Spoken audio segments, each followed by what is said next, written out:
Good evening everyone. आज के इस लेक्चर में हम एसएससी सिलेक्शन पोस्ट 11 के लिए रीजनिंग के प्रीवियस ईयर क्वेश्चन को सॉल्व करेंगे। ये वीडियो जो स्टूडेंट एसएससी सिलेक्शन का एग्ज़ाम देंगे, एसएससी सीजीएल 2023 वाला एग्ज़ाम देंगे, एसएससी सीएचएसएल का एग्ज़ाम देने वाले हैं, मतलब जितने भी एग्ज़ाम एसएससी कंडक्ट कराता है हर एक एग्ज़ाम के लिए ज़रूरी है।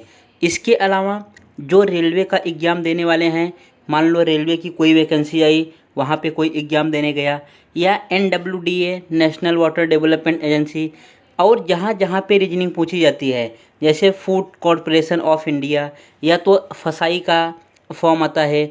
और इसके अलावा महाराष्ट्र स्टेट में, ये जो महाराष्ट्र स्टेट है यहाँ पे अभी एक नया नोटिफिकेशन आया है कि यहाँ पे जितने एग्ज़ाम कंडक्ट कराएंगे सब एग्ज़ाम को टीसीएस कंडक्ट कराने वाला है।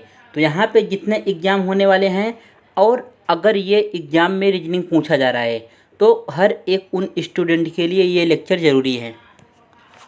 ये है हमारा प्रीवियस ईयर क्वेश्चन। आप यहाँ से इसका डेट देख सकते हैं, कब हुआ था, 15/3/2022 को हुआ था। थर्ड शिफ्ट में एग्ज़ाम होता है, 3 से 4 बजे तक हुआ था। और ये है हमारा ग्रेजुएट लेवल, मतलब जो जीसीआई के लिए इम्पोर्टेंट है। ये है मॉक टेस्ट नंबर 6। इसके पहले मैंने 5 मॉक टेस्ट आपको रीजनिंग के लिए सॉल्व कराया है और पाँचों का पाँचों प्रीवियस ईयर है। बढ़ते हैं आज को फर्स्ट क्वेश्चन की तरफ। ये आज का है पहला क्वेश्चन। आई होप आपको इतनी इंग्लिश आती होगी कि अगर मान लो कोई क्वेश्चन सिंगल इंग्लिश में आ गया तो आप उस क्वेश्चन को आसानी से समझ जाओगे, और इतनी हिंदी भी आती होगी कि अगर क्वेश्चन केवल हिंदी में लिखा है तो आप हिंदी को भी आसानी से समझ जाओगे। यहाँ पे न बहुत ज़्यादा लॉजिक इंग्लिश में होता है और न बहुत ज़्यादा लॉजिक जो है इंग्लिश हिंदी में होता है।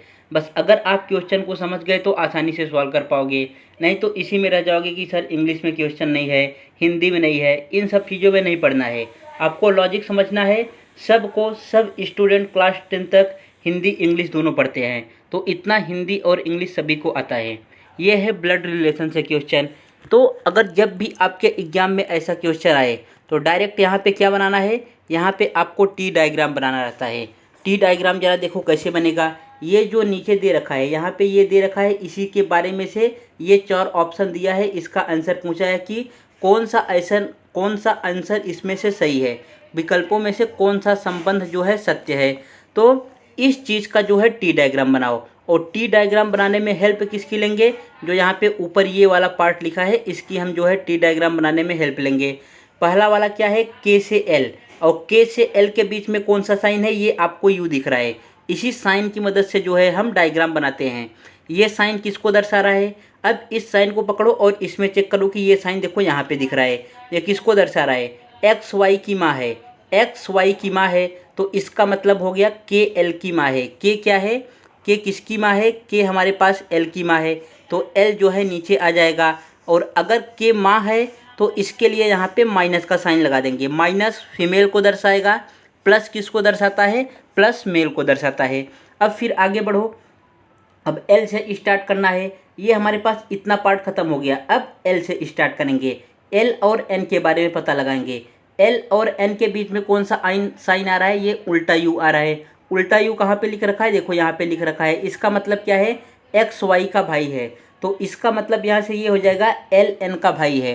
एल क्या है, ये जो एल है ये एन का भाई है, तो इसके साथ में एन को बना देंगे। अगर एल भाई है तो इसका मतलब एल मेल है, तो ये हो जाएगा प्लस यहाँ पे। अब आगे बढ़ेंगे, आगे देखो इसी तरीके से अब आपको चेक करते हुए जाना है। ये उल्टा ए वाला क्या है, एक्स वाई की पत्नी है, मतलब एल एन जो है, एन किसकी पत्नी है, एन एम की पत्नी है। अगर एन एम की पत्नी है तो यहाँ पे डबल साइन आएगा। देखो अभी तक सिंगल चल रहा था, पति पत्नी के लिए डबल साइन आएगा। किसकी पत्नी है, एन जो है एम की पत्नी है। अगर एन एम की पत्नी है तो ये माइनस होगा, और ये माइनस हो गया तो ये पति पत्नी है, तो ये अपने आप में जो है प्लस हो जाएगा। इतना सॉल्व हो गया। फिर परसेंट का साइन क्या दर्शा रहा है, परसेंट का साइन दर्शा रहा है एक्स वाई का पुत्र है, मतलब एम जो है एस का पुत्र है। एम किसका पुत्र है, एम एस का पुत्र है, तो एस का पुत्र है तो एस जो है ऊपर आ जाएगा। यहाँ पे ये हो गया हमारे पास एस। अभी एस का जेंडर नहीं पता है तो इसके ऊपर प्लस या माइनस नहीं लगाएंगे। आगे बढ़ जाओ, फिर से उल्टा ए आया। उल्टा ए क्या दर्शा रहा है, एक्स वाई की पत्नी है, मतलब एस जो है टी की पत्नी है। एस कौन है, एस जो है हमारी ये टी की पत्नी है। अगर पत्नी है तो इसके लिए डबल साइन का यूज करेंगे, यहाँ पे टी लिखेंगे। एस पत्नी है तो ये माइनस हो जाएगा और टी वाला प्लस हो जाएगा। अब इससे ये हो गया हमारा टी डायग्राम। टी डायग्राम जो है बन के तैयार हो गया। इससे अब कितने भी क्वेश्चन पूछे जाएं, अगर आप बैंक का एग्जाम दे रहे हो तो बैंक के एग्जाम में 2 से 3 क्वेश्चन इस पे ही पूछ लिए जाते हैं, लेकिन एसएससी के एग्जाम पे इस पे एक ही क्वेश्चन जो है पूछा जाता है। यहाँ से अब पढ़ लो क्या क्या सही है। एल एम का भाई है। एल कहाँ पर है? एल यहाँ पर है। एम कहाँ पर है? यहाँ पर है। ये भाई है। ये एन जो है एल की बहन है और एम एन का पति है, तो क्या लगा? ये जीजा लगा। ऑप्शन नंबर फर्स्ट जो है गलत हो गया। के टी की पत्नी है। के कहाँ पर है? यहाँ पर है। ये टी की पत्नी है। टी की पत्नी तो एस है, तो इसलिए ये भी गलत हो गया। थर्ड वाला ऑप्शन एम के का दामाद है। जो एम है ये के का दामाद है। देखो के की बेटी क्या हुई? एन हुई। ये के की बेटी एन है और एन का पति ही एम है। इसका मतलब एम क्या हुआ? के का दामाद हुआ। तो ऑप्शन नंबर थर्ड यहाँ पे राइट आंसर है। ऑप्शन नंबर फोर्थ को भी चेक कर लो। टी एन के पिता हैं। जो टी है ये एन के पिता हैं, गलत बात। टी किसके पिता है? टी एम के पिता हैं। टी एम के पिता है। इस तरीके से ये एन के क्या लगे? ये एन के ससुर जी लगेंगे। ऑप्शन नंबर फोर्थ भी इसका रॉन्ग आंसर हो गया। तो करेक्ट आंसर क्या आ गया? ऑप्शन नंबर थर्ड इसका राइट आंसर आ गया। इसे आप ऑप्शन एलिमिनेशन से भी कर सकते हो। अगर मान लो ऑप्शन एलिमिनेट नहीं हुआ तो सबसे बेस्ट मेथड यही होता है, आप ट्री बना लो, टी डायग्राम बना लो। केवल 10 से 15 सेकंड जाएगा। उसके बाद जितने भी क्वेश्चन पूछे जाएंगे आप आसानी से इसका आंसर दे पाओगे। बढ़ते हैं नेक्स्ट क्वेश्चन की तरफ। नेक्स्ट क्वेश्चन देखो डाइस से पूछा गया है। इससे पहले जो हमारे पास डाइस का क्वेश्चन आता था वो डाइस कुछ इस तरीके से दिया रहता था और उससे आंसर पूछा था। अब यहाँ पे ये ओपन डाइस दी गई है। कैसी डाइस दी गई है? ओपन डाइस दी गई है। तो आपको डाइस की प्रॉपर्टी पता होनी चाहिए। डाइस की प्रॉपर्टी ये है कि दो फिगर, दो नंबर, कोई भी दो नंबर न एक साथ दिख सकते हैं न एक साथ छुप सकते हैं। कौन से दो नंबर? दो अपोजिट नंबर। अगर दो अपोजिट नंबर की मैं बात करूं तो ये कभी जो है डाइस पे न एक साथ दिखेंगे न एक साथ छुपेंगे। जैसे मान लो अपोजिट नंबर है कोई हमारे पास 3 और 6, ये एक दूसरे के अपोजिट हैं। तो अगर कोई डाइस बना है तो उस पे या तो 3 ही रहेगा या तो 6 ही रहेगा। ऐसा नहीं कि 3 6 दोनों रहेगा। अगर 3 और 6 दोनों आ गए तो ये डाइस नहीं हो सकता। और ऐसा भी नहीं है कि उस पे जो है 3 और 6 रहे ही ना। अगर 3 और 6 नहीं रहेगा तो ये भी कोई डाइस नहीं होगा। तो बस केवल इतना आपको यहाँ से याद रखना है। दो डाइस में अगर कोई ओपन डाइस दिया है तो इसमें दो अपोजिट नंबर न कभी एक साथ दिखेंगे न कभी एक साथ छुपेंगे। अब यहाँ पे अपोजिट नंबर निकालते कैसे हैं? ये 3 को पकड़ो। अब अल्टरनेट, एक को छोड़ के इसके बाद जो आएगा वही इसका अपोजिट हो जाएगा। यहाँ पे 5 आया तो 3 के अपोजिट कौन सा हो गया? 3 के अपोजिट हमारे पास आ गया 5। अब दूसरे वाले को पकड़ो, यहाँ पे 6 को पकड़ो। अब 6 के बाद कौन आया? 1 आ गया। 6 के बाद कौन आया? 1 आ गया। तो ये एक दूसरे के अपोजिट हो गए। अब बचा कौन सा? जो बचा वो आपस में एक दूसरे के अपोजिट होंगे। 4 के बाद कौन बचा है? 4 के बाद 2, तो 4 और 2 आपस में अपोजिट हो जाएंगे। अब देखो आगे क्या करना है। अब हमें ऑप्शन पे जाना है और इसी रूल के हिसाब से हमें ऑप्शन को एलिमिनेट करना है। मतलब अगर कहीं पे 3 5 एक साथ दिखे तो वो वाला करेक्ट आंसर नहीं हो सकता। 6 1 एक साथ दिखे तो भी करेक्ट आंसर नहीं हो सकता। और 4 और 2 एक साथ दिख गए तो भी करेक्ट आंसर नहीं हो सकता। और अगर 3 और 5 में से कोई नंबर नहीं दिख रहा है तो भी आंसर नहीं होगा। और 6 1 दोनों नहीं दिख रहा है तो भी आंसर नहीं होगा। 4 और 2 दोनों में से कोई भी नंबर नहीं दिख रहा है तो भी आंसर नहीं होगा। इसे आप क्वेश्चन की मदद से सॉल्व करो, आसानी से समझ जाओगे। पहले वाले में क्या लिखा है? 3 2 6। 3 कहाँ पर है? यहाँ पर है। 2 कहाँ पर है? यहाँ पर है। 6 कहाँ पर है? यहाँ पर है। देखो हर एक में से एक एक नंबर दिखा, तो मतलब पहला वाला ऑप्शन जो है यहाँ पे सही बना गया है। दूसरा वाला ऑप्शन 6 2 4, 6 कहाँ पर है? यहाँ पर है। 2 कहाँ पर है? देखो यहाँ पे दिख रहा है। और तीसरा क्या है? 5, 6 2 5, 5 कहाँ पर है? यहाँ पर है। मतलब तीनों में से एक एक नंबर दिख रहे हैं, तो बी वाला भी यहाँ पे राइट आंसर हो जाएगा। सी वाले में देखो 4 2 1, 4 2 1, 4 कहाँ पर है? यहाँ पर है।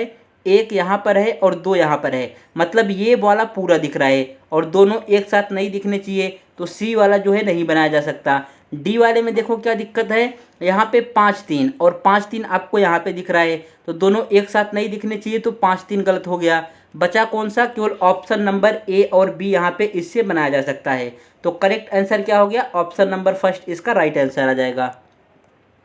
नेक्स्ट क्वेश्चन जो है नंबर सीरीज से दिया गया है, और नंबर सीरीज के क्वेश्चन को हम कब सॉल्व कर पाएंगे, नंबर सीरीज के क्वेश्चन को सॉल्व करने का अप्रोच होता है या तो यहाँ पे डिफरेंस निकालो डिफरेंस फॉर्म में, या तो कुछ ना कुछ स्क्वायर हुआ रहेगा या कुछ ना कुछ क्यूब हुआ रहेगा, इन्हीं तरीके से हम सॉल्व कर सकते हैं। तो ये नंबर देखो क्या लिखा है, ये नंबर हमारे पास लिखा है 14, 14 के बाद क्या लिखा है 25, 25 के बाद क्या लिखा है 37। ये जो मैं लिख रहा हूँ आपको समझाने के लिए लिख रहा हूँ, ये आपको एग्जाम में नहीं लिखना है। 37 के बाद क्या लिखा है 53, 53 के बाद क्या लिखा है 96, और 96 के बाद 155। आगे पूछ रखा है क्या होगा, तो आप इतना लिख लो। उसके बाद फिर क्या करना रहता है, देखो उसके बाद नंबर को ऑब्जर्व करो। नंबर 14 से जो है 25 जा रहा है, फिर 25 से 37 जा रहा है, 37 से 53, 53 से 96, 96 से 155। मतलब बहुत बड़ा ज़्यादा गैप नहीं जा रहा है, इसके बीच में बहुत ज़्यादा गैप नहीं है। तो अगर बहुत ज़्यादा गैप नहीं है तो ज़रूरी है कि इसमें कुछ न कुछ ऐड किया होगा। मतलब यहाँ पे मल्टीप्लाई का कोई रोल नहीं है, मल्टीप्लाई का रोल नहीं है, ना तो डिवाइड का रोल है, और नंबर लगातार इंक्रीज हो रहा है तो इसमें जो है माइनस का कोई सब्ट्रैक्शन का भी रोल नहीं है। तो ऐसे क्वेश्चन में फिर हम क्या करते हैं, यहाँ पे डिफरेंस निकालते हैं, दो नंबर के बीच का डिफरेंस। जैसे आप जो है डिफरेंस निकालो, यहाँ पे 14 और 25 का डिफरेंस कितना हो जाएगा, 14 और 25 का डिफरेंस आ रहा है 11। इसी तरीके से अब 25 और 37 का डिफरेंस निकालना है। अगर 25 और 37 का डिफरेंस देखोगे तो ये हो जाएगा 12। अब जो है 37 और 53 का डिफरेंस देखना है। 37 और 53 का डिफरेंस कितना आ रहा है, ये हो जाएगा 16। आगे 53 और 96 का डिफरेंस देखना है। 53 और 96 का डिफरेंस कितना आने वाला है, ये है हमारे पास 43। कितना आ रहा है 43। उसके बाद फिर 96 और 155 का डिफरेंस देखना है। 96 और 155 का डिफरेंस कितना हो गया, ये आ जाएगा लगभग 59। ये देखो, अब डिफरेंस से आपको देख के क्या पता चल रहा है, इनके डिफरेंस को देखो और ऑब्जर्व करो कि कोई ऑफ लॉजिक यहाँ से पकड़ पा रहे हैं। 11 के बाद 12 प्लस का 1 हुआ, फिर प्लस का 4 हुआ, फिर यहाँ पे बहुत बड़ा नंबर आ गया, फिर 59 हुआ। तो अभी कोई लॉजिक ऑफ नहीं पकड़ पा रहे हैं, तो फिर इनके डिफरेंस का भी डिफरेंस निकालो, डिफरेंस का डिफरेंस निकालो। ऐसे क्वेश्चन मेनली बैंकिंग में पूछे जाते हैं। बैंक एग्जाम में डिफरेंस के डिफरेंस का डिफरेंस तब जाके आंसर आता है। यहाँ पे केवल डिफरेंस का डिफरेंस निकालना है। यहाँ पे कितना हो गया, 1 आ गया।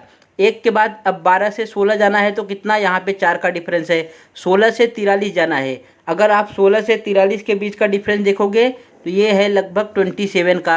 अब 43 और 59 का डिफरेंस देखना है। 43 और 59 का डिफरेंस कितना दिख रहा है, यहाँ पे दिख रहा है हमें पास 16। ये हो गया 16। अब इस पैटर्न को देखो और ऑब्जर्व करो कि क्या कंडीशन बन रहा है। यहाँ पे पैटर्न को देखो और ऑब्जर्व करो कि कौन सा रूल फॉलो हो रहा है। तो एक जगह 1 दिख रहा है, फिर आपको 4 दिख रहा होगा, फिर 27 है, फिर 16 है। तो आपको इसे कुछ देख के आपके माइंड में घंटी बजी, यहाँ पे किस चीज़ का डिफरेंस है। ये देखो, 1 को देख के ऐसा लग रहा है कि ये 1 का क्यूब हो सकता है। किस तरीके से समझ में आया, ये 4 और 27 को देख के। 4 क्या है, 4 2 का स्क्वायर है।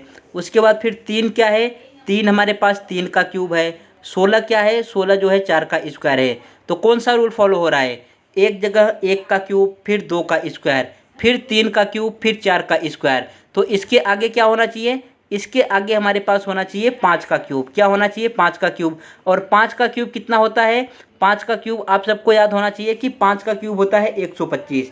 5 का क्यूब कितना हो जाएगा, 125। अब इस 125 में क्या करना है, ये जो 59 लिखा है, इस 125 में 59 को ऐड करना है। अगर 125 में 59 को ऐड कर रहे हो कितना आ जाएगा, 9 1 10 4 14 6 2 8 हो जाएगा 184। 125 में इस 59 को ऐड किए तो कितना पहुंच गया, 184। अब 184 में एक स्टेप और ऊपर जाना था तो 155 को ऐड कर दो। मतलब जितनी सीढ़ी आप ऊपर चढ़ रहे हैं, ये एक सीढ़ी ऊपर चढ़े तो 59 को ऐड किया, फिर दूसरी सीढ़ी ऊपर चढ़ रहे हैं तो यहाँ पे 155 को ऐड कर देंगे। अगर 155 को ऐड करोगे तो कितना आ जाएगा, ऑप्शन नंबर 3 इसका राइट आंसर हो गया। 339 आने वाला है। तो करेक्ट आंसर क्या हो गया, ऑप्शन नंबर 3 राइट आंसर हो गया। तो देखो, ज़्यादातर स्टूडेंट इसे बस केवल एक बार डिफरेंस निकालते और एग्जाम में छोड़ के आगे बढ़ जाते। ये एक बार में कोई लॉजिक तो बन नहीं रहा है, यहाँ पे 2 बार आपको डिफरेंस निकालना पड़ा। तो ऐसे क्वेश्चन को अगर आपको नहीं समझ में आ रहा है एग्जाम में, तो इसमें ज़्यादा टाइम वेस्ट करने की ज़रूरत नहीं है। आप क्वेश्चन को स्किप करो और आगे बढ़ जाओ। फिर अगर लास्ट में आपके पास थोड़ा टाइम बचता है तो वहाँ पे आके फिर से क्वेश्चन सॉल्व करो।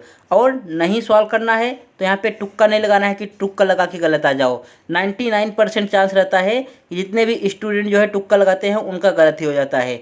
तो ऐसा नहीं करना है। अगर 2 ऑप्शन आपके एलिमिनेट हो गए तब आप तुक्का लगाएंगे तो 50% का चांस रहता है सही होने के लिए। लेकिन अगर चारों ऑप्शन में कोई एलिमिनेट नहीं हुआ तब ये काम नहीं करना है, केवल स्किप करके आगे बढ़ जाना है।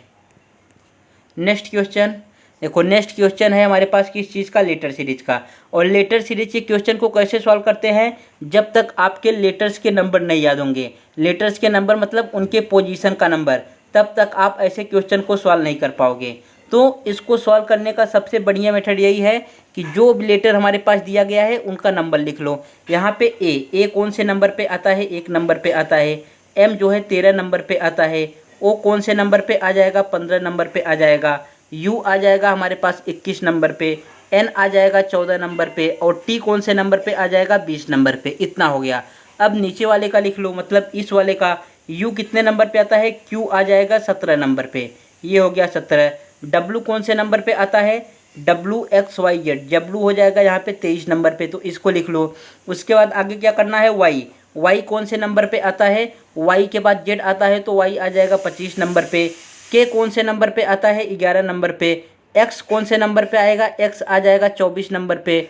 उसके बाद लास्ट में क्या बचा, जे कौन से नंबर पे आता है, आई के बाद आएगा जे, तो जे हो जाएगा हमारे पास 10 नंबर पे। ये हो गया नंबर।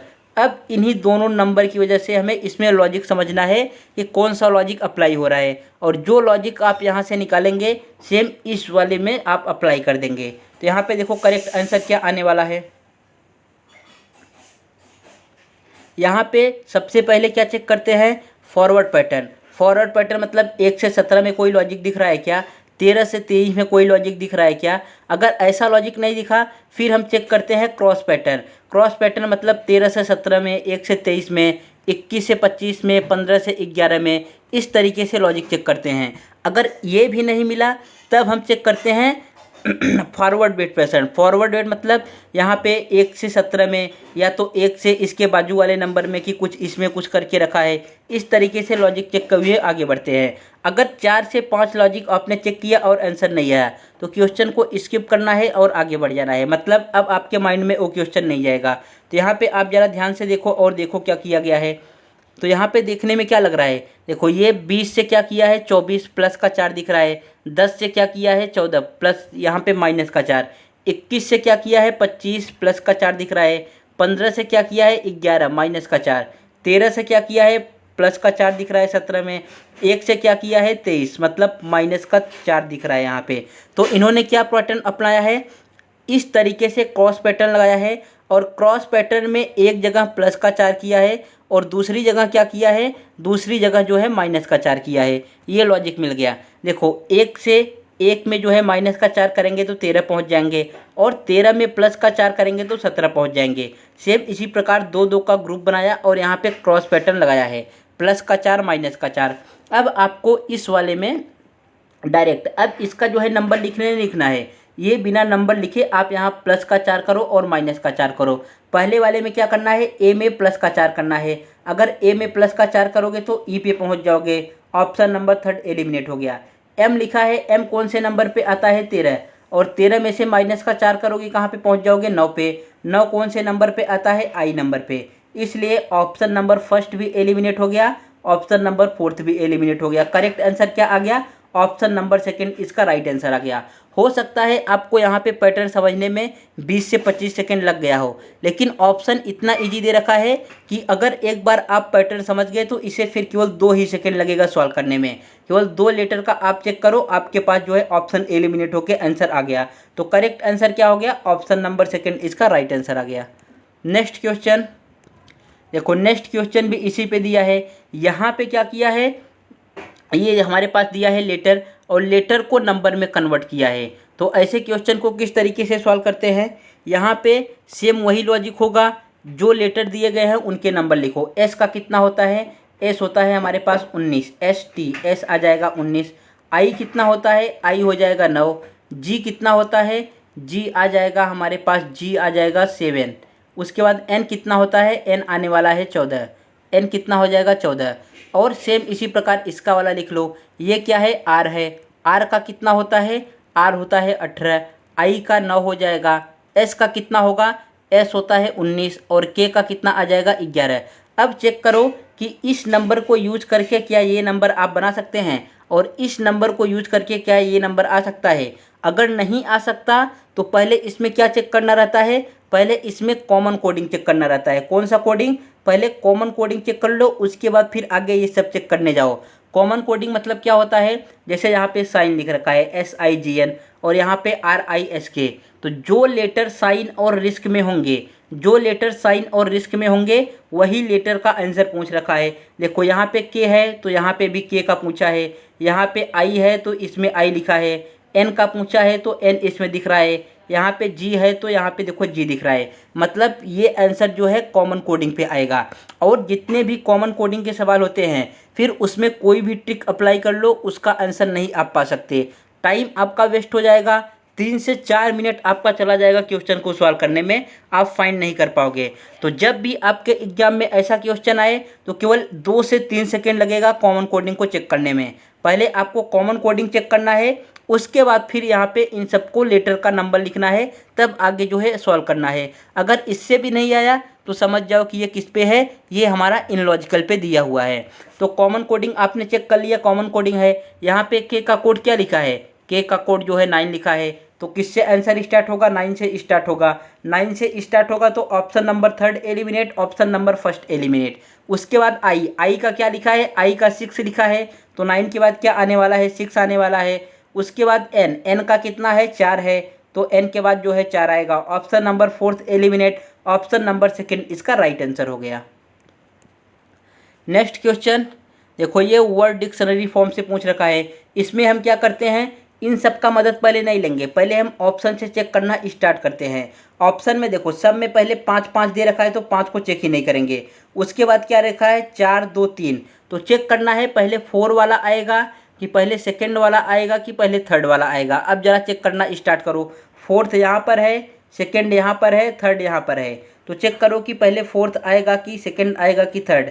यहाँ पे देखो एस एस सब में है, उसके बाद फिर सेकंड और थर्ड में ई दे रखा है। सेकंड और थर्ड में आपको दूसरा लेटर ई दिख रहा है, लेकिन 4th में क्या दिख रहा है, 4th में वाई दिख रहा है, तो पहले सेकंड और थर्ड आएगा न कि 4th, तो ये 4th वाला गलत हो गया। इस हिसाब से जो है ऑप्शन नंबर यहाँ पे 4th फर्स्ट वाला एलिमिनेट हो गया। अब आगे क्या करना है, चेक करना है पहले सेकंड आएगा कि पहले जो है थर्ड आएगा। एस ई, पहले यहाँ पे देखो थर्ड लेटर में एन दिया है, थर्ड लेटर में एम दिया है, तो पहले ऑब्वियसली कौन सा आता है, पहले एम आता है, तो थर्ड वाला पहले आएगा न कि सेकंड वाला। अब जहाँ जहाँ पे सेकंड वाला दिया है उसको एलिमिनेट कर दो। ऑप्शन नंबर 4th एलिमिनेट हो गया। देखो ऑप्शन नंबर 2 भी एलिमिनेट हो गया। कौन सा करेक्ट हो गया, ऑप्शन नंबर 3 यहाँ पे राइट आंसर हो गया।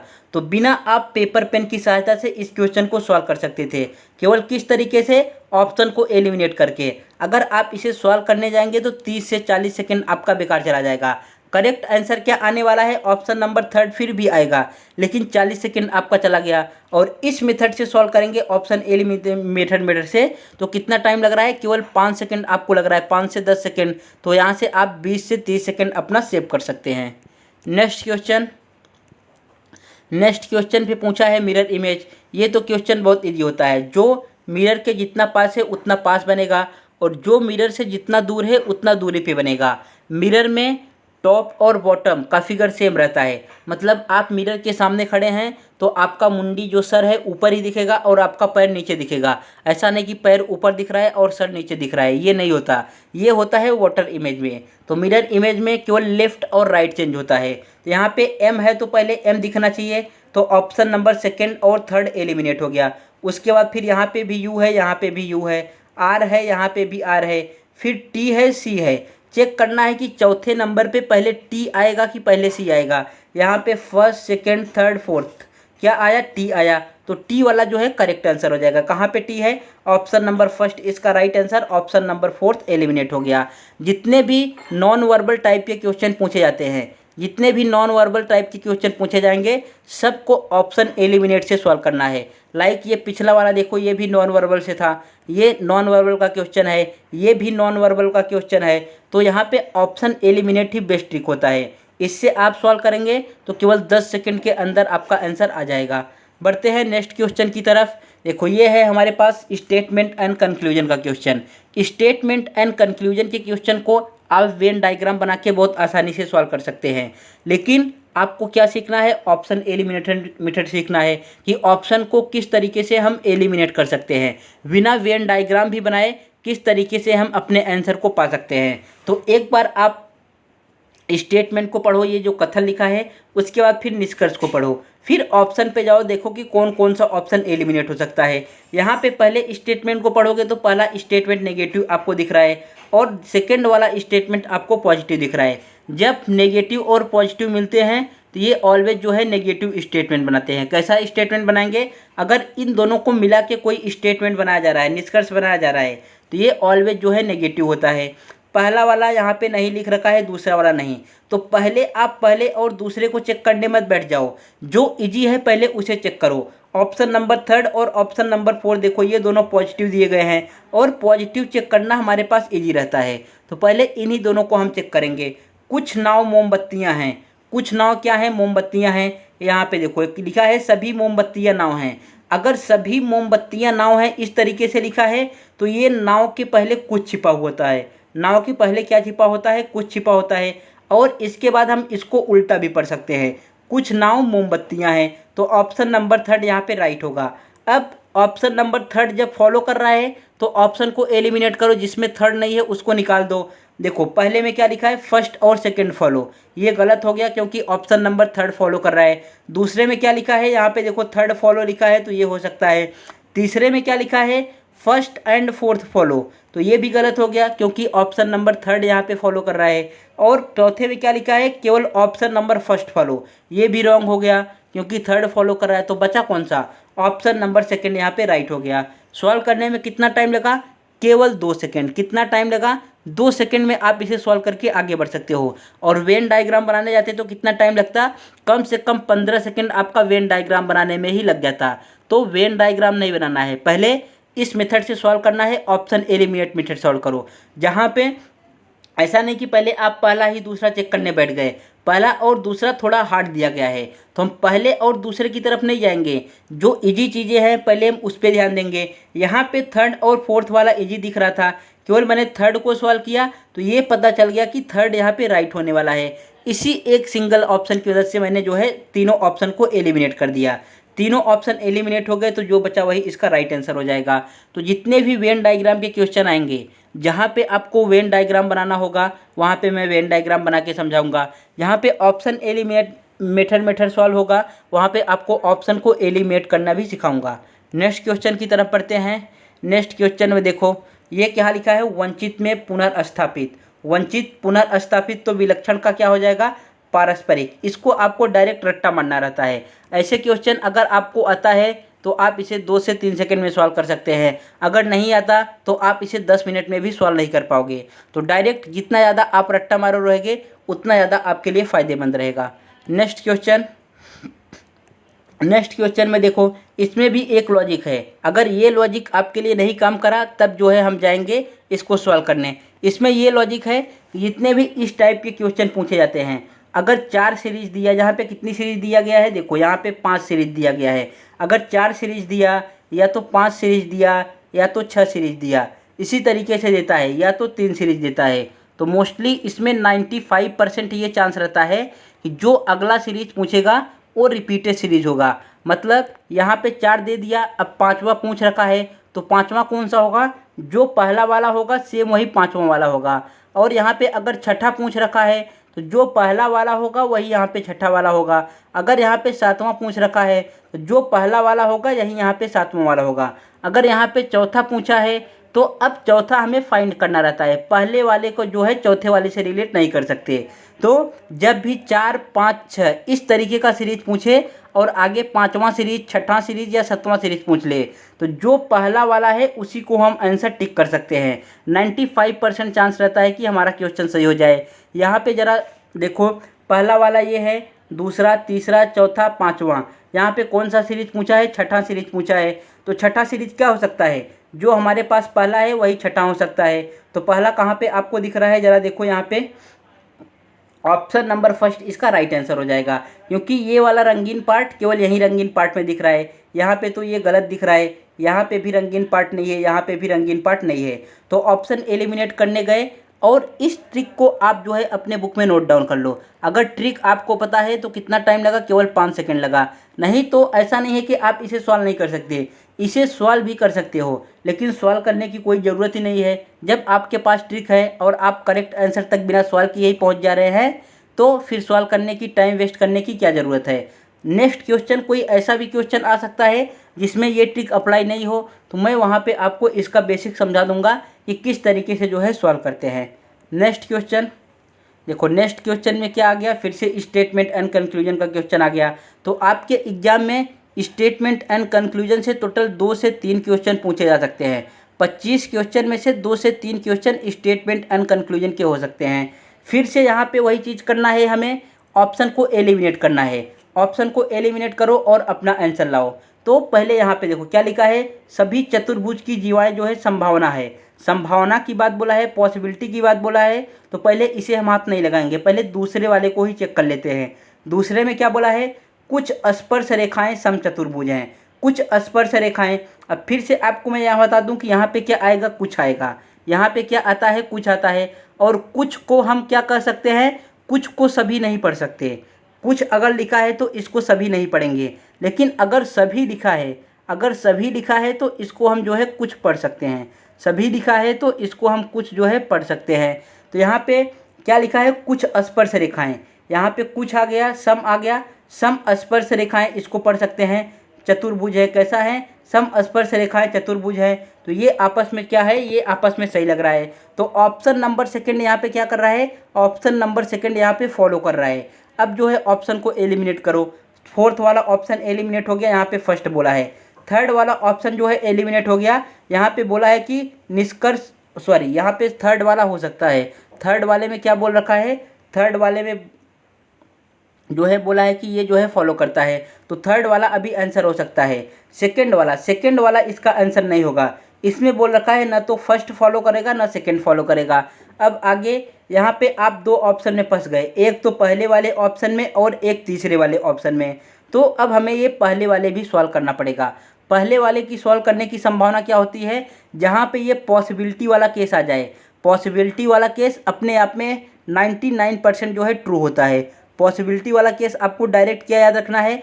पॉसिबिलिटी वाला केस आपको डायरेक्ट याद रखना है कि 99% जो है ये ट्रू होता है। तो ये ट्रू हो गया, तो मतलब फर्स्ट और सेकंड दोनों फॉलो कर रहे हैं। करेक्ट आंसर क्या आ जाएगा? Option number third. देखो ऑप्शन नंबर थर्ड को मैंने कट कर दिया था, जो कि गलती हो गया। ऑप्शन नंबर थर्ड ही इसका राइट आंसर हो गया। फर्स्ट और सेकंड जो है दोनों फॉलो कर रहे हैं। नेक्स्ट क्वेश्चन, फिर से ये अंग्रेजी लेटर पे आ गया, तो ये आपके लिए HW हो गया। HW आप इसे सॉल्व करेंगे और कमेंट बॉक्स में करके बताएंगे कि इसका करेक्ट आंसर क्या आया। प्लस आप अपना टाइम भी लिखेंगे, कितने टाइम में जो है आप आंसर ला पा रहे हैं। नेक्स्ट क्वेश्चन में क्या पूछा है? नेक्स्ट क्वेश्चन में लेटर सीरीज से पूछा है। लेटर सीरीज को क्वेश्चन सॉल्व करने के लिए इनके हम पहले नंबर को लिखते हैं। तो नंबर को लिखो। M कितना होता है? M हो जाएगा 13। A कितना होगा? A आ जाएगा 1। R कितना होता है? R आ जाएगा 18। K कितना होता है? K आ जाएगा हमारे पास 11। E आ जाएगा 5 और T आ जाएगा 20। ये इतना हो गया। अब इस वाले लेटर को लिख लो। यहाँ पे क्या दिया है? D दिया है। D आता है 4 नंबर पे। J कितने पे आता है? J I के बाद J आ जाएगा हमारे पास 10 नंबर पे। ये हो गया 10 नंबर पे। N 14 नंबर पे आता है। O कितने नंबर पे आता है? 15। यहाँ पे W आ जाएगा 23 नंबर पे। और B कितने नंबर पे आ जाएगा? 2 नंबर पे। अब इन्हीं दोनों को मिला के हमें लॉजिक चेक करना है कि क्या लॉजिक आया। जो लॉजिक आएगा सेम इसी लॉजिक को इसमें हम अप्लाई कर देंगे। तो ज़रा लॉजिक चेक करो और बताओ कि इसमें क्या लॉजिक दिख रहा है।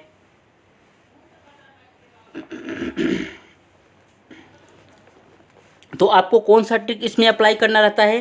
पहले फॉरवर्ड पैटर्न याद करो। फॉरवर्ड पैटर्न मतलब 13 से 4 बन सकता है क्या? 1 से 10 हो सकता है, 18 से 14 हो सकता है। इसमें कौन सा लॉजिक लग रहा है? अगर नहीं इसमें दिख रहा है तो आपको जाना रहता है क्रॉस पैटर्न की तरफ। देखो यहाँ 13 से 10 और 1 से जो है 4, इसमें क्या हो रहा है, यहाँ पे 13 से 10 में माइनस का 3 कर रहे हैं और 1 से 4 में इसमें माइनस का 3 किया और इसमें प्लस का 3 किया। क्या कर रहे हैं,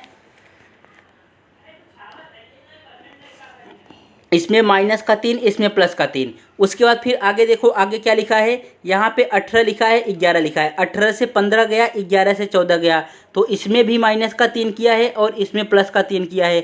सेम इसी प्रकार लॉजिक आप पकड़ गए, -3 + 3, -3 + 3, यहाँ पे भी -3 हुआ रहेगा और आगे जो है +3 हुआ रहेगा। अब सेम इस चीज़ को इसमें अप्लाई कर देना है। यहाँ पे अब क्या करना है, डी कितने नंबर पे आता है, 4। अब आपको मन में ही सवाल करना है, डी कितने नंबर पे आएगा, 4। अगर 4 में से 3 को माइनस करोगे तो कितना आने वाला है, 4 को 3 में माइनस करोगे तो 1 आ जाएगा। 1 कौन से नंबर पे होता है, ए नंबर पे, मतलब सेकंड ऑप्शन पे ए आना चाहिए। देखो यहाँ पे ए दे रखा है सेकंड ऑप्शन पे, यहाँ पे भी दे रखा है। ऑप्शन नंबर फर्स्ट और सेकंड एलिमिनेट हो गए, थर्ड और फोर्थ में से आंसर फाइंड करना है। अब ई कौन से नंबर पे आता है, ई जो दूसरे नंबर पे है ये आता है 5 नंबर पे। 5 में 3 को ऐड करोगे कितना आ जाएगा, 8 आ जाएगा। और 8 का नंबर क्या होता है, लेटर 8 का एच होता है, तो एच कौन से स्टार्ट है, ऑप्शन नंबर 4 इसका राइट आंसर हो गया और ऑप्शन नंबर 3 यहाँ पे एलिमिनेट हो गया। तो करेक्ट आंसर क्या आ गया, ऑप्शन नंबर 4 इसका राइट आंसर आ गया। नेक्स्ट क्वेश्चन देखो, नेक्स्ट क्वेश्चन में क्या पूछा है, इसमें मिक्स करके पूछा है लेटर सीरीज और नंबर सीरीज को। जब भी आपके सामने ऐसा क्वेश्चन आए तो हमेशा जो लेटर सीरीज होती है, लेटर सीरीज से जो उनके नंबर होते हैं उन्हीं की मदद से जो है ये नंबर बनाए जाते हैं। तो डायरेक्ट आर कौन से नंबर पे आता है, 18 नंबर पे। ई कौन से नंबर पे आएगा, 5 नंबर पे। ए कौन से नंबर पे आएगा, 1 नंबर पे। एस कौन से नंबर पे आता है, 19 नंबर पे। ओ कौन से नंबर पे आता है, 15 नंबर पे।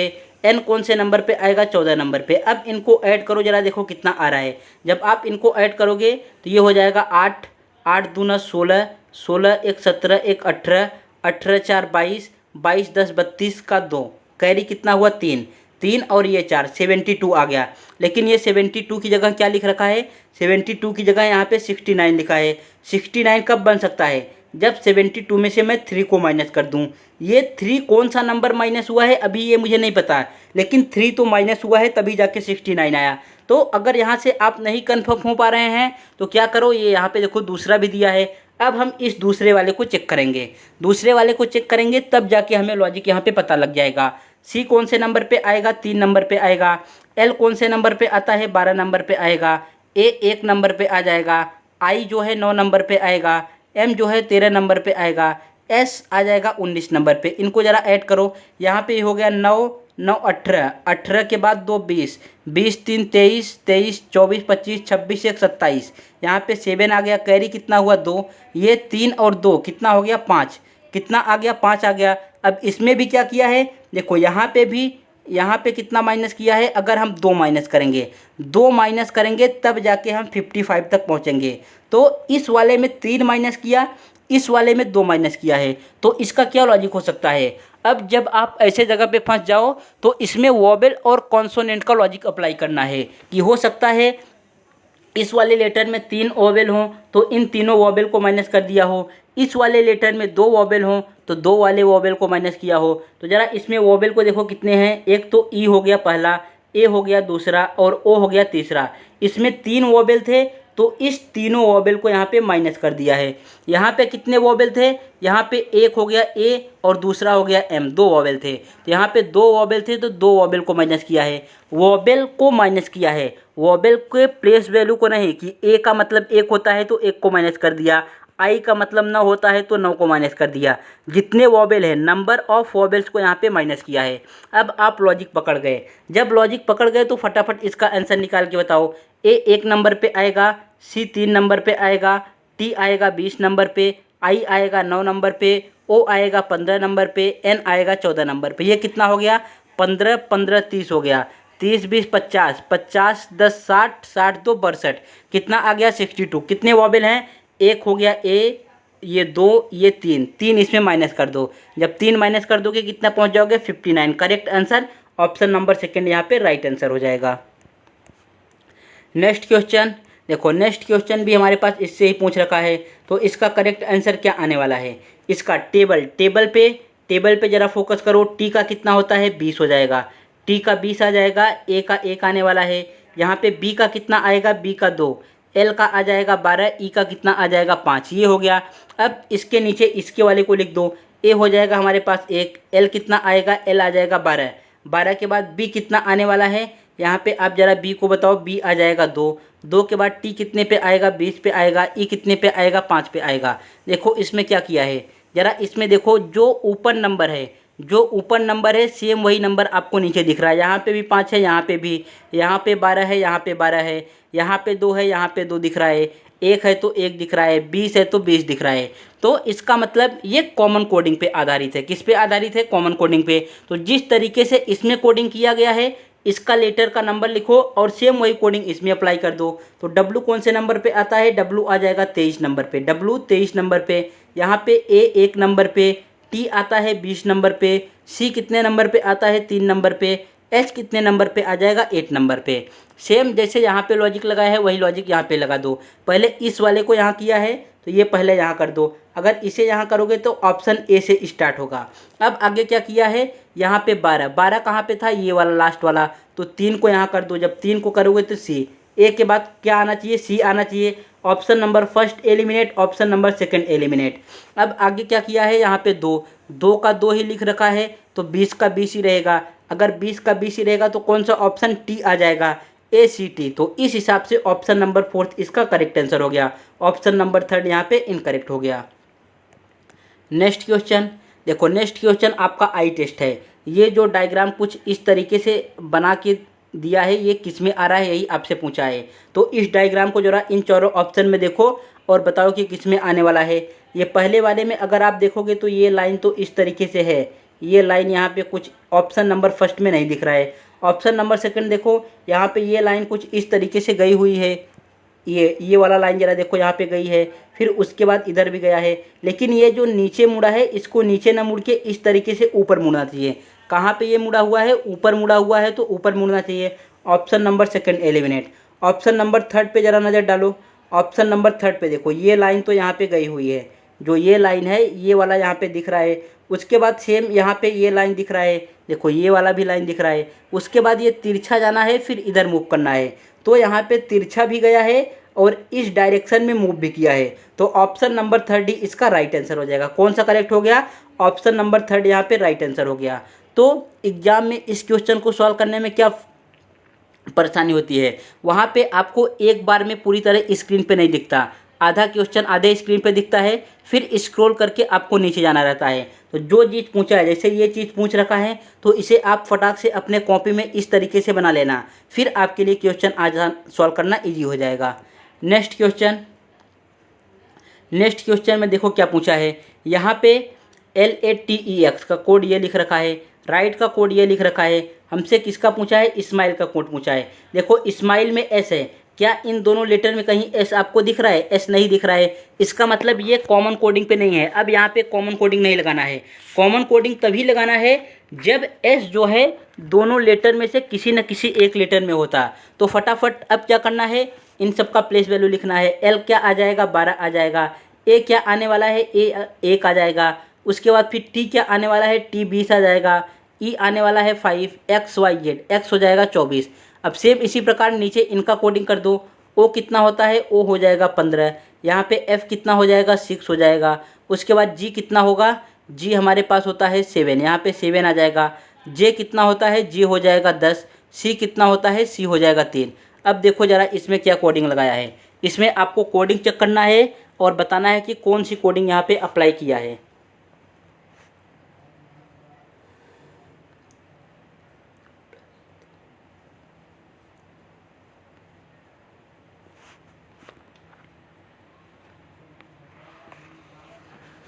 आपको क्या इसमें कोडिंग दिख रहा है, कुछ कोडिंग दिख रहा है। अगर कुछ कोडिंग नहीं दिख रहा है तो ऐसा नहीं केवल आप इसी से ही सॉल्व करना है, तो इसका भी लिख के आप इससे भी चेक कर सकते हो। लेकिन मैं आपको यहाँ पे कोडिंग दिखा दे रहा हूँ कि मुझे दिख गया कौन सा कोडिंग। देखो ये 12-15, 12-15 क्या है, एक दूसरे के अपोजिट लेटर है। LO लब, आपको अपोजिट लेटर कैसे याद रखना था, एल का LO लब होता है, तो ये एक दूसरे के अपोजिट हो गए। यहाँ पे GT रोड, GT एक दूसरे के अपोजिट है, तो ये 20 से 7 हो गया, यहाँ पे एक दूसरे के अपोजिट हैं। सेम इसी प्रकार XC 6 याद रखना था, CX, तो ये एक दूसरे के अपोजिट हो गए। मतलब जो यहाँ पे कॉन्सोनेंट दिया गया है, क्या दिया गया है, जो कॉन्सोनेंट दिया गया है ये इनके अपोजिट लेटर लिखे हैं, कॉन्सोनेंट के अपोजिट लेटर लिखे हैं। अब हमें चेक करना है वोवेल में क्या किया है। वोवेल में 1 से जो है 6 आया है। 1 से 6 कब आएगा, जब इसमें 5 का ऐड कर देंगे। 5 से 10 गया है, 5 से 10 कब जाएगा, जब इसमें 5 का ऐड कर देंगे। तो वोवेल में क्या किया है, वोवेल में प्लस का 5 ऐड किया है। कॉन्सोनेंट में अपोजिट लिखा है, कॉन्सोनेंट में क्या लिखा है, अपोजिट। वोवेल में क्या किया है, प्लस का 5। अब इसी रूल को आपको इसमें अप्लाई कर देना है। एस क्या है, एस जो है वो कॉन्सोनेंट है, तो कॉन्सोनेंट एस का अपोजिट क्या हो जाएगा, आपको किस तरीके से याद कराया था, high school. High school, S से स्कूल, एच से हाई, तो एस का अपोजिट क्या हो जाएगा, एच आने वाला है। फिर एम, एम का अपोजिट क्या होता है, एम का अपोजिट सभी को पता है, एन हो जाएगा। आई, आई कौन से नंबर पे आता है, आई आता है 9 नंबर पे, और जब 9 नंबर में आई एक वोवेल है, वोवेल में 5 ऐड करना है। 9 में 5 को ऐड करोगे कितना पहुंच जाओगे, 14। 14 के मतलब एन।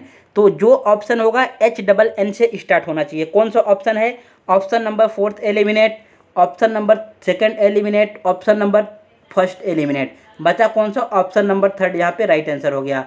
ऐसे क्वेश्चन को सॉल्व करने के लिए मैं आपको बार बार बताता हूँ, जितने भी लेटर्स हैं उनके पोजीशन आपको याद होने चाहिए और अपोजिट लेटर बहुत अच्छे तरीके से याद होना चाहिए, तब आप ऐसे क्वेश्चन को चुटकियों में सॉल्व कर लोगे। नेक्स्ट क्वेश्चन यहाँ पे ये बताना है कि इन सब में से कौन सा परिवर्तित करने पे ये सही आ जाएगा। तो ज़रा मुझे बताओ कौन सा परिवर्तित करने पे सही आ जाएगा। तो इसमें हमेशा जो है आप चारों ऑप्शन को चेक करना रहता है। क्या, चारों ऑप्शन को चेक करना रहता है। तो इंडिविजुअल एक एक ऑप्शन को उठाओ और सेटिस्फाई कराओ कि कौन सा ऑप्शन यहाँ पे करेक्ट बैठेगा। तो मैं ऑलवेज जो है ऑप्शन नंबर 3rd को उठाता हूँ, ऑप्शन नंबर 3rd के बाद फिर 2nd ऑप्शन को उठाता हूँ, फिर 4th वाले को। अगर इन तीनों में से कोई आंसर नहीं आया तो फर्स्ट आंसर होगा ही होगा। अगर यहीं से कोई आंसर मिल गया तो वो हमारा करेक्ट आंसर हो जाएगा। तो पहले हम 3rd वाले को उठा ले रहे हैं। 306 यहाँ पे लिखा है और डिवाइड जो है 17, 306 है कि न कि 360, यहाँ पे 306 हमें करना है। ये हो गया 306। उसके बाद यहाँ पे 17 से डिवाइड करना है, प्लस की जगह गुणे का साइन लगाना है। यहाँ पे 4 आएगा, -50, और यहाँ पे जो गुणे है इसको प्लस में बनना है। अब इसे सॉल्व कर दो तो 17 दूना 34, 17 1 17, भाग दोगे तो कितना आएगा, 17 1 17 आ गया। उसके बाद फिर क्या करना है हमें, 17 1 17 हो गया, कितना बचा यहाँ से, 18 19 20 10 30, यहाँ से 13 बच गया। कितना आ रहा है, 136 आ रहा है। तो कितनी राम में जाएगा, 17 दूना 34, 17 3 51, 17 चौका 68, 17 पच्चे 85, 17 छक्का 102, 17 सत्ते 119, 17 अट्ठे, यहाँ पे 8 बार जा रहा है। ये इसको सॉल्व करने पे 18 आ गया। मल्टीप्लाई 4 -50 प्लस का 8, ये 18 चौक क्या हो जाएगा, 72। 72 में से जो है माइनस को 42 करेंगे, माइनस जब 42 करेंगे तो कितना करेक्ट आंसर आएगा, 30। देखो ये 3rd वाला ही सही हो गया। तो ऑप्शन नंबर 3rd ही इसका राइट आंसर हो जाएगा। इसमें केवल आपका कैलकुलेशन पार्ट चेक करना है। जितना ज़्यादा आपका स्ट्रांग कैलकुलेशन होगा, जितना ज़्यादा आपको अच्छे से टेबल याद होगा, जितने अच्छे से आपको सब्ट्रैक्शन करना आता होगा, फटाफट मल्टीप्लिकेशन करना आता होगा, उतने जल्दी और उतने कम टाइम में आप क्वेश्चन को सॉल्व कर पाओगे। Next question, repeated series. Repeated series की क्वेश्चन को किस तरीके से सॉल्व करते हैं, यहाँ पे पहले लेटर को काउंट करो। 1 2 3 4 5 6 7 8 9 10 11 12 13 14 15 16, कितने हैं, 16 लेटर हैं। तो 16 लेटर को 2 पार्ट में डिवाइड करना है। तो दोनों पार्ट को जो है 4 में डिवाइड कर दो। किस किस में, 4 में डिवाइड कर दो। अब जब 4 में डिवाइड कर ही दिए तो यहाँ पे क्या करना है, एक देखो यहाँ पे जितने भी 4 के बाद आ रहे हैं, एक तो ये हो गया 4 के बाद, दूसरा 1 2 3 4, यहाँ पे जो है 4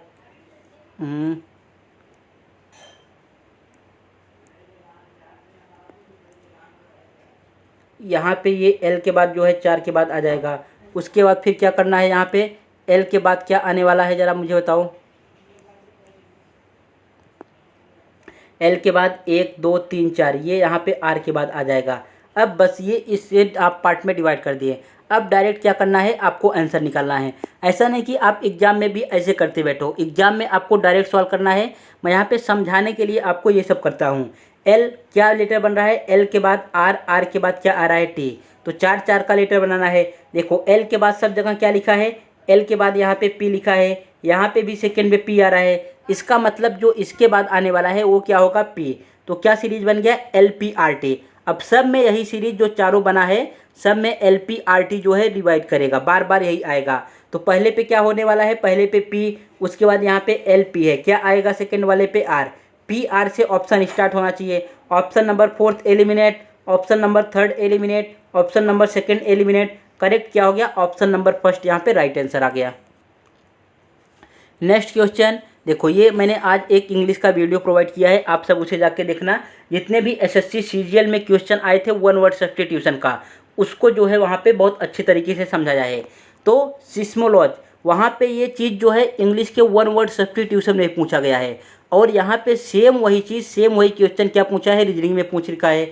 तो सिस्मोलॉजी भूकंप के अध्ययन को करते हैं, जो अर्थक्वेक आता है उसके स्टडी को क्या बोलते हैं, सिस्मोलॉजी। तो एंटोमोलॉजी किसके स्टडी को बोलेंगे, ये होता है कीटों का अध्ययन। ऑप्शन नंबर 4 इसका करेक्ट आंसर हो जाएगा। उस वीडियो में मैंने आपके लिए जितने भी स्टडी से क्वेश्चन आते हैं, मतलब लॉजी से क्वेश्चन आते हैं, सबको मैंने आपको एक सिंगल वीडियो में प्रोवाइड कर रखा है। ये क्वेश्चन आपके इंग्लिश में भी काम आ सकता है, वन वर्ड सब्स्टिट्यूशन में, जीके जीएस में भी पूछा जाता है, प्लस जो है रीजनिंग में भी पूछा जा रहा है, आप यहाँ पे देख ही रहे हो। तो ऐसे एक मास्टर क्वेश्चन होते हैं। मास्टर क्वेश्चन मतलब जो इंग्लिश में भी आपको हेल्प करते हैं, जीके जीएस में भी हेल्प करेंगे, और रीजनिंग में भी आपकी हेल्प करते हैं। नेक्स्ट क्वेश्चन यहाँ पे देखो क्या पूछ रखा है, ये 7 से जो है 44 बनाया है। 7 से क्या बनाया है, 7 से यहाँ पे 44 बनाया है। 6 से हमें फाइंड करना है कि 6 से क्या बनेगा, और 9 से क्या बनाया है, 9 से 76 बनाया है। तो मैं सैकड़ों बार आपको बोल चुका हूँ कि जब भी ऐसा क्वेश्चन आए, इसके लिए आपको स्क्वायर क्यूब बहुत अच्छे तरीके से याद होना चाहिए, और प्राइम नंबर और टेबल बहुत अच्छे तरीके से याद होना चाहिए। यहाँ से 7 से 44 बनाया है, 7 से 44 आपको क्या लग रहा है, और यहाँ पे 9 से 76 बनाया है। दोनों को जो है देखते हुए चलना है। ये देखो इसके कुछ स्क्वायर के करीब लग रहा है। 7 का स्क्वायर कितना होता है, 49। अगर मैं 49 में से कितना माइनस कर दूँ, 44 पहुँच जाऊँगा। इसमें से मैं 5 माइनस कर दूँ तो समझ लो 44 पहुँच रहा हूँ। अब चेक करना है कि जो लॉजिक मैंने यहाँ पे अप्लाई किया, क्या ये लॉजिक इस वाले में अप्लाई होगा। तो 9 का स्क्वायर कितना होता है, 9 का स्क्वायर होता है 81। अगर मैं 81 में से 5 को माइनस कर दे रहा हूँ तो 76 पहुँच जाऊँगा। हाँ, ये लॉजिक 100% यहाँ पे अप्लाई हो गया। जो लॉजिक आपके दिमाग में आया वो लॉजिक यहाँ पे अप्लाई हो गया। तो 6 का स्क्वायर क्या होता है, 36, और 36 में से 5 को माइनस करेंगे तो ऑप्शन नंबर 2 इसका राइट आंसर हो जाएगा, 31 आने वाला है। नेक्स्ट क्वेश्चन देखो, नेक्स्ट क्वेश्चन क्या बोला है, ये क्वेश्चन आपके लिए बहुत ही इंपॉर्टेंट है, और बिना रूल पढ़े आप इस क्वेश्चन को नहीं समझ सकते। इसमें वोवेल और कॉन्सोनेंट को बहुत अच्छे तरीके से मिक्स करके दिया है। तो इस क्वेश्चन को ध्यान से पढ़ो, और जब भी आपके सामने एग्जाम में ऐसा क्वेश्चन आए और एक बार में आप नहीं पकड़ पा रहे हो, तो ऐसे क्वेश्चन को ऑलवेज स्किप करके आगे बढ़ना रहता है। स्किप करो, आगे बढ़ जाओ। या तो 2 ऑप्शन में फंस गए तो किसी एक ऑप्शन को तुक्का लगा दो, 50% चांस होता है आपका आंसर सही हो जाए। यहाँ पे देखो, लिखो जी कितने पे होता है, जी हमारा आता है यहाँ पे, जी हो जाएगा, जी आता है 7 पे, ये हो गया 7। 7 के बाद आर कितने पे आता है, आर आ जाएगा 18 पे। ओ कितने पे आएगा, ओ आ जाएगा 15 पे। यू कितने पे आएगा, 21 पे। पी कितने पे आएगा, 16 पे। ये हो गया इसका लेटर, इस लेटर का जो है नंबर आ गया। अब जो नंबर यहाँ पे दिया है इसको भी इस नंबर के नीचे लिख लो। तो ये नंबर क्या दिया गया है, ज़रा देखो, यहाँ पे इस नंबर को लिखोगे तो 4 आ जाएगा। उसके बाद फिर 15, 15 के बाद फिर क्या आने वाला है, 20, 20 के बाद 26, 26 के बाद 13। ये मैंने आपके लिए इजी बना दिया थोड़ा। अब देखो इसमें क्या कर रहा है, इसमें क्या कर रहा है, मैंने आपको पहले ही बताया कि वोवेल और कॉन्सोनेंट को मिक्स करके दिया है। तो वोवेल और कॉन्सोनेंट पे ज़रा फोकस करो। यहाँ पे वोवेल क्या क्या है, वोवेल आपको ये एक दिख रहा है, 15 वाला वोवेल है। 15 कौन से लेटर पे आता है, ओ, तो ओ वोवेल होता है। उसके बाद यू दिया है, तो यू भी हमारे पास एक वोवेल ही होता है। यू क्या है, यू भी वोवेल है। अब बाकी जो बच्चे वो कॉन्सोनेंट हैं। तो अब आप जो है लॉजिक को आसानी से पकड़ पाओगे। तो लॉजिक पकड़ के मुझे बताओ क्या है लिखा है। देखो ये जो कॉन्सोनेंट है, जो कॉन्सोनेंट है उसमें क्या कर रहा है, माइनस का 3। यहाँ पे 7 से 4 पहुँचने के लिए माइनस का 3, 18 से 15 पहुँचने के लिए माइनस का 3, 16 से 13 पहुँचने के लिए माइनस का 3। तो कॉन्सोनेंट में क्या किया है, कॉन्सोनेंट में जो है माइनस का 3 किया है। अब वोवेल में क्या करेगा, ज़रा आपको वोवेल में बताना है। वोवेल में 15 से 20 पहुँचा है, 21 से 26 पहुँचा है। तो 15 में अगर 5 को ऐड करोगे तो 20 पहुँच जाओगे, 21 में 5 को ऐड करोगे तो 26 पे पहुँच जाओगे। तो यहाँ पे वोवेल में क्या किया है, वोवेल में +5 को ऐड किया है। अब आप जो है समझ गए इसमें क्या करना है। कॉन्सोनेंट में माइनस का 3 करना है, वॉबेल में प्लस का 5 करना है। तो डायरेक्ट इस चीज़ को देखो, एफ कितने नंबर पे आता है 6, और एफ जो है वॉबेल है कि कॉन्सोनेंट है, सभी का आंसर होगा एफ जो है कॉन्सोनेंट है। तो कॉन्सोनेंट में क्या करना है, -3 करना है, और जब 6 में से -3 करोगे तो 3, जो भी आंसर स्टार्ट होगा 3 से स्टार्ट होगा। सभी ऑप्शन जो है 3 से स्टार्ट हो रखे हैं। आर कितने नंबर पे आता है, आर जो है 18 नंबर पे आता है, और आर क्या है, आर एक कॉन्सोनेंट है। 18 में से 3 को माइनस करोगे तो कितने पे पहुंच जाओगे, 15 पे। तो 3 के बाद क्या आना चाहिए, 15 आना चाहिए। Option number second eliminate, option number third eliminate, option number first eliminate. Correct answer क्या आ गया, ऑप्शन नंबर फोर्थ इसका राइट आंसर आ गया। बस यहाँ पे आपको ये प्रॉब्लम था कि आप इसमें लॉजिक जल्दी फाइंड नहीं कर पाते जब तक आपको पूरा बेसिक कंसेप्ट क्लियर नहीं होगा। वोबेल क्या है, कॉन्सोनेंट क्या है, इसके अपोजिट लेटर क्या है, और ये किस तरीके से वर्ड करते हैं, और इस टाइप से कितने टाइप के क्वेश्चन जो है पूछे जाते हैं। इतना अगर आपको बेसिक पता होता तो आप इस क्वेश्चन को जो है आसानी से सॉल्व कर लेते। नेक्स्ट आगे, अभी जितने मैंने 25 क्वेश्चन लिए थे, जो भी आपके एग्जाम में 25 क्वेश्चन आए थे, हर एक क्वेश्चन को मैंने इंक्लूड किया था।